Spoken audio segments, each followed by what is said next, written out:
It was an April afternoon, the one they called Terrible Tuesday.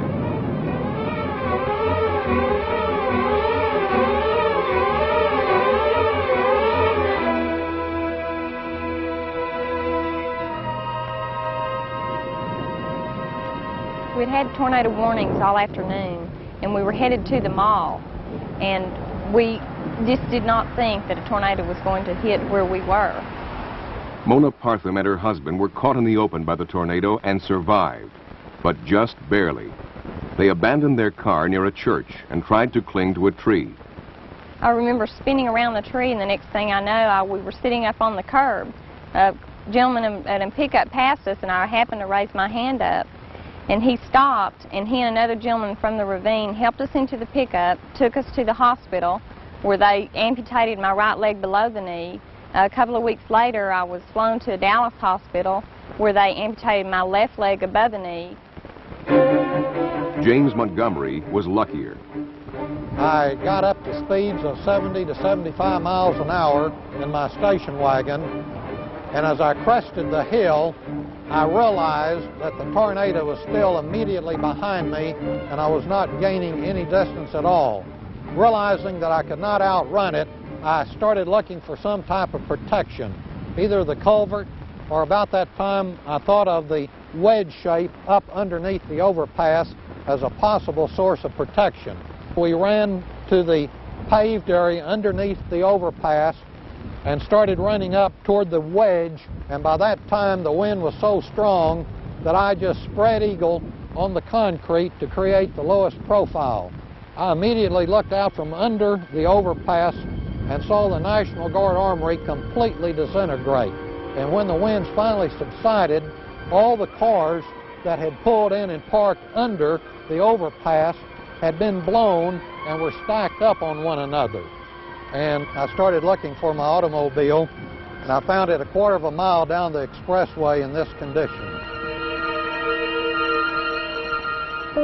Norma Wright walked outside her gift shop just as the tornado struck. She grabbed a construction scaffold and hung on. Suddenly the wind was not a wind anymore. It was a very solid force. I heard the sound of my voice as the air was pulled from my lungs. The sensations were of being pounded and hit and stabbed. It was violent. It was very, very violent. And my intention at that time was not so much to live as it was to be able to endure whatever I had to endure until the end, whatever that was going to be. But I guess instinctively I held on to the base of that scaffolding. Injuries were severe. All 4 limbs were severely injured. My left leg was off just below the knee. My right arm was torn from elbow to wrist.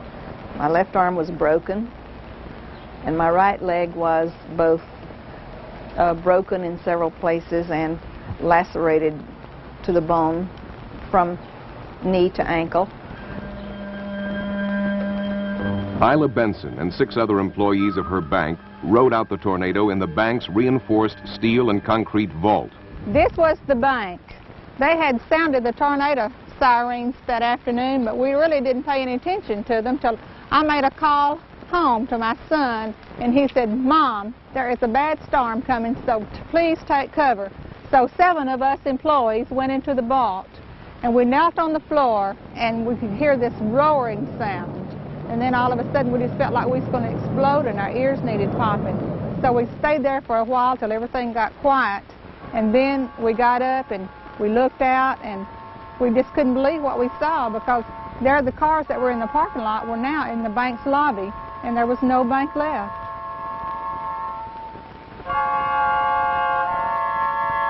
"46 people died in Wichita Falls that Tuesday.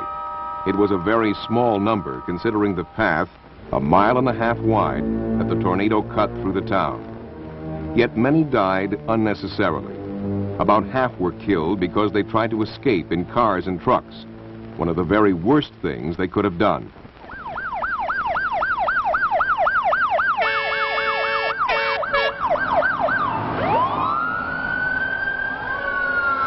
Most of the people of Wichita Falls know better. Their city has an outstanding disaster plan. Mark Wilson is the director. The city annually conducts a disaster exercise involving all of the city departments and divisions, as well as the total medical community. We have found over the years that the disaster drill has greatly enhanced our capability of dealing with a disaster. Many researchers came into our city following the disaster, and without exception, each one of those researchers concluded that we should have had perhaps as many as 2,000 fatalities.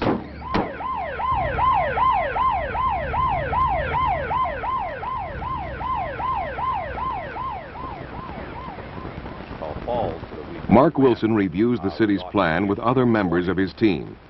If the tornado or the disaster actually strikes us, we're certainly going to be calling upon the American Red Cross, the broadcast media, and the church and community groups will be interfacing.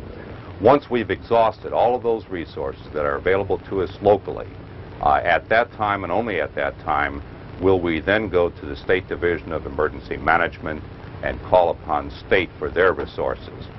Once those resources have been exhausted, then we can go to the Federal Emergency Management Agency and bring in national resources. As a center, we coordinate with the Wichita Falls National Weather Service, and through their Skywarn spotters, they feed information into the Emergency Operations Center of the city of Wichita Falls. A tornado warning is issued by the local National Weather Service office after the spotters see it touch down. The spotters, many of them amateur radio operators, are deployed after a tornado watch has been sounded. All watches are issued from one place, the National Severe Storms Forecast Center in Kansas City, Missouri. Here, 24 hours a day, 7 days a week, expert forecasters keep watch over all parts of the nation with satellites and radar. The director of the center is Fred Ostby. As part of the National Weather Service mission in saving lives and property, we're here to issue tornado or severe thunderstorm watches for any area in the lower 48 states where the threat appears. And we're looking at time periods 2 to 6 hours ahead of time before thunderstorms or even some of the thunder clouds develop. I'm looking at the western half of the United States, so we're seeing what actually is being seen from the satellite at 22,000 miles above the equator. We can also look at these satellite pictures, which we're looping back and forth over a period of about 2 hours to show the motion of the clouds, so we can see the clouds as they develop and as they move. We can also look at these clouds in the infrared spectrum, that is, by measuring the temperature of the cloud tops, we can infer how the clouds are developing and moving here. And this is very important to us because obviously at nighttime we can't look at the visible clouds, but by infrared we can follow cloud development 24 hours a day. Another important aspect of this kind of interactive computer system is that we can actually superimpose right on top of the satellite picture conventional weather data, such as sea level pressures, barometric pressures, where high and low pressure areas are superimposed right on top of the satellite picture. The Severe Storms Forecast Center uses today's technology to monitor the nation's weather. At NOAA's National Severe Storms Laboratory in Norman, Oklahoma, Roger Brown and other professionals are developing tomorrow's technology. The National Severe Storms Laboratory here at Norman was established in order to take advantage of the severe weather that occurs in this part of the country. One relatively new piece of information is Doppler radar. Doppler radar is like a conventional radar in that it tells us where the rain is falling in storms, but it also tells us how the air is moving. On this Doppler display, we see the conventional radar reflectivity pattern that you see on regular weather radars. The colors going from the outside of the radar echo toward the yellow and dark red in the center indicates where the heavier and heavier rainfall is occurring. However, we found out from our spotters in the field that a large tornado is taking place at this time, but there's really no indication in the radar reflectivity pattern that a tornado is occurring, and even knowing that it's occurring, we really can't tell where it is. Now, if we look at the Doppler velocity display, we see a very pronounced signature. Bright green next to bright red. That signature is an indication of that very large tornado. Radar is a strong link in the weather safety chain. Here is another link. Al Moeller, a Weather Service meteorologist, visits a home in Wichita Falls to advise a family on tornado safety. Normally, he speaks to public groups rather than individual families. But a local TV station wants to produce a program on how to create a tornado safety plan at home. After looking at your house, I really think that this interior bathroom is, as you had previously noted, the best shelter within the house. The rule of thumb that we use is put as many walls between you and the tornado as you can. And this is an all-interior room. It's very small, and the smaller the room, the more protection it offers. So this is excellent shelter, and make sure you have something to cover your heads. Okay, and then of course we close the bathroom door. If the house had a basement, Moeller would have chosen that as the shelter. How are you going to receive the warning? Say you're in bed at night. And the Weather Service and local emergency preparedness people do strongly recommend that you have a weather radio, which is tone alert equipped. Now, you get weather information 24 hours a day on this, especially watches and warnings, which you're interested in. If you get the tone alert feature, you don't have to have the radio on when we issue a watch or warning for the local area. But what happens when we put that warning statement on the air, we activate a beeper on the system. As you can see, it's very loud, and you won't have any trouble hearing this even in the dead of sleep in the middle of the night. Yeah. We strongly recommend that all families have it, as well as schools, businesses, industrial complexes. Classes are in session at the Ben Milam Elementary School. The school suffered heavy damage from the giant tornado, though the inside corridor remained intact. Luckily, it was spring vacation, and no one was there. Today, NOAA Weather Radio is a vital tool in school safety. This is a test of the NOAA Weather Radio warning device. Repeat, this is a test. Principal Bill Parks regularly rehearses the school's disaster plan.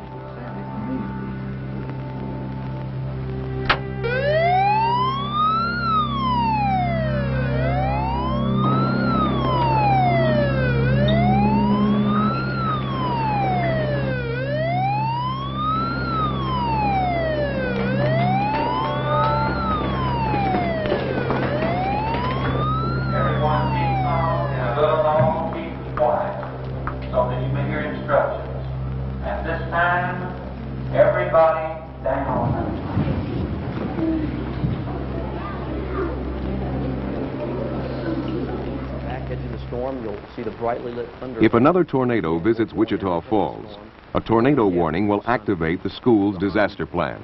And it will most often be based on what a spotter sees. We simply cannot do without spotters. Even in the future, when we have Doppler radars all over the country, we will not be able to do without spotters and that human element. So the machines help us a lot, but we've got to have the man-machine mix in this program to accurately get to the public what is about to happen to them.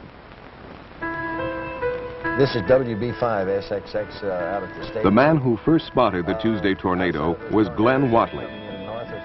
Watley was assigned to the stadium. Other spotters were deployed around the city when the tornado watch was issued by the Severe Storms Forecast Center in early afternoon. Other spotters were stationed at the local weather office. All were linked by amateur radio. The media repeatedly warned residents in the 11-county area. The network of spotters came busily to life. Roger, roger, roger. Charlie and Ben are doing your reporting. Ben's driving about 50. The TV station is off the air. A few minutes later, the horror begins.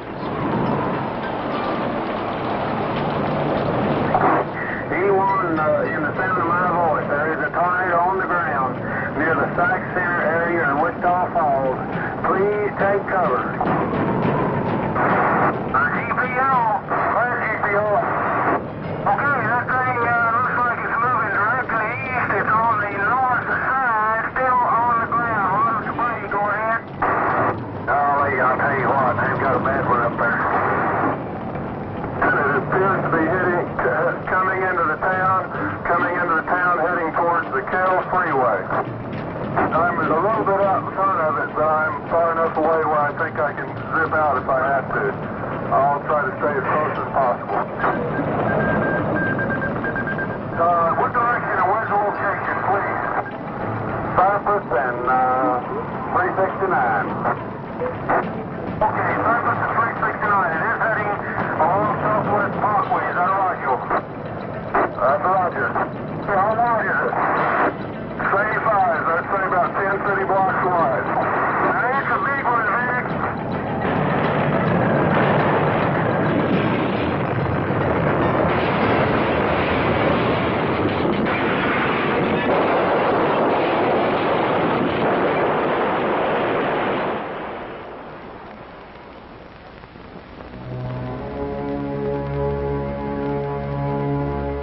At dawn, Wichita Falls looks as if it has been leveled by a bomb.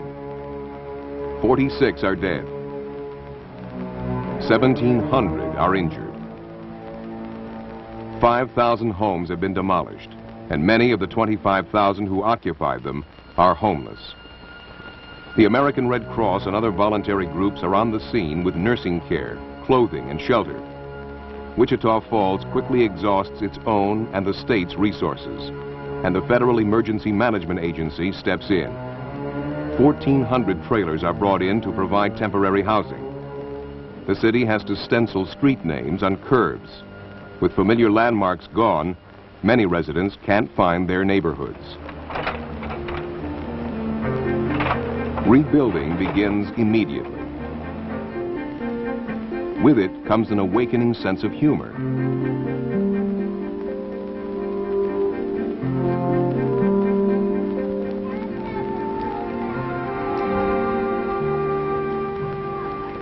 Later, only a few vacant house slabs will bear witness to what happened here.